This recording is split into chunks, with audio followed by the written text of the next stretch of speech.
साईं मखदूम ख़ानदान जी पोइ भेरे बि लोराणी साहिब पुछो, उन महिल मूंखे ख़बर न हुई, पोइ मूं टाइम ते उन ॾींहुं ॾिठो यस त हू बेसिकली चाचा जेके आहिनि मखदूम जेके अमीन फ़हीम साहिब जा ब्रदर्स आहिनि, मखदूम रफ़ीक साहब ऐं मखदूम सईदुज़मा, हे ऐं ज़ाहिर मखदूम जमीलुज़्ज़मा साहिब ॿ लिहाज़ा रिश्ता त भाइटियो आहे। हाणे इन्हनि जो ज़ाहिर आहे मामिलो जेको मूंखे मूंसां ते मूं को कंहिंखां हुन खां मखदूमनि साहिबान सां गुफ़्तगू न आहे मुंहिंजी थी। हिकिड़ो तरफ़ो मौक़ुफ़ त मखदूम सईदुज़मा जो अचे पियो त हू चए पियो त साईं हुतां पैसा घुरनि पिया मखदूम महबूब ज़मा जेके मखदूम जमील ज़मा साहिब जा फ़र्ज़ंद आहिनि, उन्हनि जो पीउ असांखां पैसा घुरे थो, फलाण थो थिए, ढिमकाइण थो थिए, त पोइ छा? ऐं को NITI जेको ठेका वेका थींदा आहिनि हुन ते, त मामिलो छा पैसे पाई ते आहे? मखदूम सईदुज़मा जी गुफ़्तगू मां ईअं महसूसु थिए थो। पर वरी इहा ॻाल्हि सम्झ नथी अचे त मखदूम सईदुज़मा साहिब खे कहिड़ी ज़रूरत हुई जो सरवरी जमात हिकिड़ी मौजूदु आहे, त पोइ हिकिड़ी ॿी सरवरी सुरहाण छा कंहिं ॿिए नाले सां ठाही वई आहे, उनजो छा सेंस आहे? कुझु माण्हू चवनि था त हुते को वाड़ो बि आहे हाला में, को प्लॉट आहिनि, कुझु ॿिया मामलात आहिनि, ख़ुदा ख़बर। ठीकु आहे। सो मतिलबु सईदुज़मा साहिब जेसिताईं मूंखे यादि अचनि था त साईं नगर पाकर मां बि MPA थिया हुआ कंहिं ज़माने में, ऐं पोइ हिननि जेके मतिलबु बिलीव्स जे हवाले सां पंहिंजे एतिक़ाद जे हिसाब सां कुझु अरसे लाइ थोरो डिफरेंट ख़्यालात जा हामी थी विया हुआ।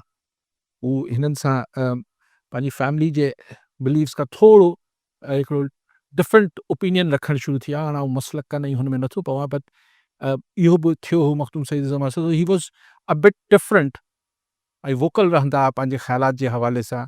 दरगाह ते वेही बि हू कुझु अहिड़ी गुफ़्तगू कंदा हुआ जेकी दरगाह ते अमूमन मखदूम साहिबान न कंदा हुआ। सो आउं नथो सम्झां त ही को हू मामिलो आहे।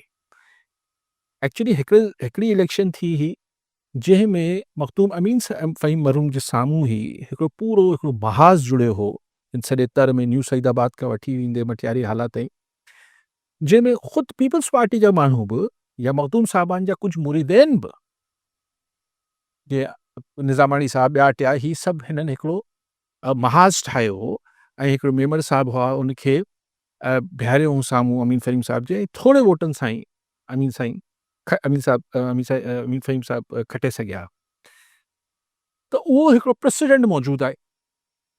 हाणे अगरि मामिलो जेको बि उन पैसे पाई जो आहे उनजी मूंखे ख़बर न आहे, पर अगरि पॉलिटिकली ही चाचा जेके आहिनि, अंकल्स जेके आहिनि, मखदूम रफ़ीक साहिब ऐं मखदूम सईदुज़मा साहिब, अगरि ही पंहिंजे लाइ हिकिड़ी पॉलिटिकल स्पेस ॻोल्हीनि पिया, त उन लाइ त पोइ पीपल्स पार्टी जो ॾिसणो पवंदो न, त यस पीपल्स पार्टी लीडरशिप जो मखदूम जमीलुज़मा ॾांहुं स्टांस छा आहे। कॾहिं कॾहिं मखदूम जमीलुज़मा साहिब तमामु जारहाणो बि रहिया आहिनि माज़ी में, पीपल्स पार्टी लीडरशिप ॾे, पीपल्स पार्टी जी चीफ मिनिस्टर ॾे, पीपल्स पार्टी जी पॉलिसीज़ ॾे, मखदूम जमीलुज़मा साहिब थोरो जारहाणो रवैयो बि रखियो आहे, वरी थधा थी वञनि था, पर रखियो त अथनि। त मां आउं हुन मूंखे सिर्फ़ु ॻाल्हि सवाल या निशान आहे त अगरि को ऑल्टरनेट पॉलिटिकल महाज़ ठहे पियो मखदूम जमीलुज़मा जे साम्हूं, त उन महाज़ खे पीपल्स पार्टी लीडरशिप जी गो हेड आहे, आशीर्वाद आहे या सपोर्ट आहे, या ही ऑन देयर ओन कनि पिया। अच्छा, अगरि ही ऑन देयर ओन कनि पिया, मखदूम रफ़ीक या मखदूम सईदुज़मा ऐं ॼामोट साहिब उते इलाइक़े जा आहिनि, या नज़ीर राहू या ही सभु जेके आहिनि वॾेरा, अगरि ही ऑन देयर ओन कनि पिया, त हिननि जो तालुक बि पीपल्स पार्टी सां, सभिनि जो। त पोइ पीपल्स पार्टी फ़ैसिलो आख़िर में मतिलबु यानी पीपल्स पार्टी जी मर्ज़ी खां सवाइ अगरि कनि पिया त पोइ अजीब ॻाल्हि आहे, लीडरशिप खां सवाइ अगरि कनि पिया। हाणे कुझु माण्हुनि जो वरी हिकिड़े लोकल रिपोर्टर खां पुछियो त हू वरी कुझु हिकिड़ी नई कॉन्स्पिरेसी थ्योरी बि हुई त को हिकिड़ो नओं ज़िलो बि मटियारी, मटियारी त आहे एतिरो, उनखे अञा टोड़े छा कंदा?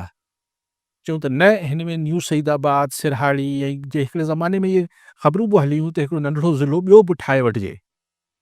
हुन सिरहाड़ी इहे त सांगड़ मां वठी, ऐं हितां कुझु न्यू सईदाबाद ऐं ही ॿ अढाई तालकनि ते हिकिड़ो ज़िलो ॿियो ठाहे वठिजे। सो अगरि उहो ठहंदो, हाणे पोयां सियासत छा आहे? छाकाणि त हिन महिल ताईं सिर्फ़ु समूरा इल्ज़ाम अचनि था मखदूम सईदुज़मा पारां। मखदूम जमील वारी कैंप मां अञा को जवाब ना आयो आहे। जी असांजे हालारे रिपोर्टर जो चवणु आहे टाइम न्यूज़ जे, त हुन मखदूम जमील सां असां जॾहिं वाटि वेंदे पुछियो त हुन चयो त आउं 2-3 ॾींहंनि में प्रेस कॉन्फ्रेंस कंदुसि, पर 2 ॾींहं त गुज़री विया आहिनि, प्रेस कॉन्फ्रेंस त कोन कई आहे मखदूम जमील साहिब। जी सो आई एग्ज़ैक्टली लराणी साहिब आउं पक सां नथो चई सघां त इख़्तिलाफ़ छा ते आहिनि, पर इहे हिकिड़ो मोटी मोटी जेकी ॻाल्हियूं मूं तव्हां सां शेयर कयूं। कॉलर सां गॾु मोहम्मद लाइक शेर सकरन मां। जी शेर साहब छा चवणु चाहींदा? या त अस्सलाम वालेकुम। वालेकुम सलाम साईं। साईं कारी थार सां मुंहिंजो सुवालु आहे त पंजाब में कमल जूं मिलूं खुली वियूं आहिनि, जॾहिं त सिंध में अञा ताईं कमल जूं मिलूं न आहिनि खुलियूं, हिते मिलूं बि न आहिनि भरियो, तव्हांखे सिंध में मिलूं कमल जूं खुलंदियूं या न? ठीकु साईं। ॿियो बि कॉलर अब्दुल हमीद तुनियो नसीराबाद मां। जी तुनियो साहब छा चवणु चाहींदा?